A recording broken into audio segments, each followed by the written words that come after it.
Good quality সাইলেজের জন্য আমরা silage culture কেন ইউজ করব সেটা বলি। সাইলেজ কালচারে মূলত 4টা অ্যাসিড থাকে, lactic bacillus plantarum, lactic acid bacillus, 3 number lactobacillus acidophilus, 4 number হচ্ছে ইন্ট্রোকুলার ব্যাসিলাস।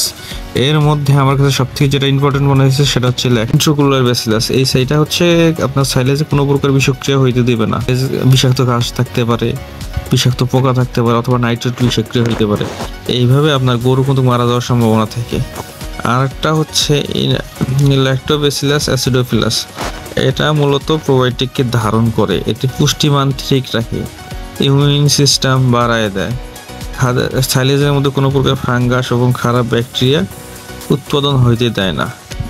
আর একটা হচ্ছে ল্যাকটিক অ্যাসিড, এটা মূলত প্রিজার্ভেশনের কাজ করে। এবং আমরা যে ফিডটা খাওয়াই, রেডি ফিডের মধ্যে কিন্তু অ্যান্টিবায়োটিক থাকে। বেশি পরিমাণ গরুকে ফিড খাওয়ালে দেখা যায় গরু খিদা মন্দা চলে আসে, খাইতে চায় না, এবং পাতলা পায়খানা এরকম অনেক সমস্যা দেখা যায়। এই অ্যাসিডটা, ল্যাকটিক অ্যাসিড আপনার এই ধরনের সমস্যা হইতে দিবে না। এই ধরনের সমস্যা, পাতলা পায়খানা, এই ধরনের সমস্যা থেকে আপনাকে প্রতিরোধক করবে আর কি। আর একটা হচ্ছে ল্যাক্টোব্যাসিলাস প্লান্টারাম।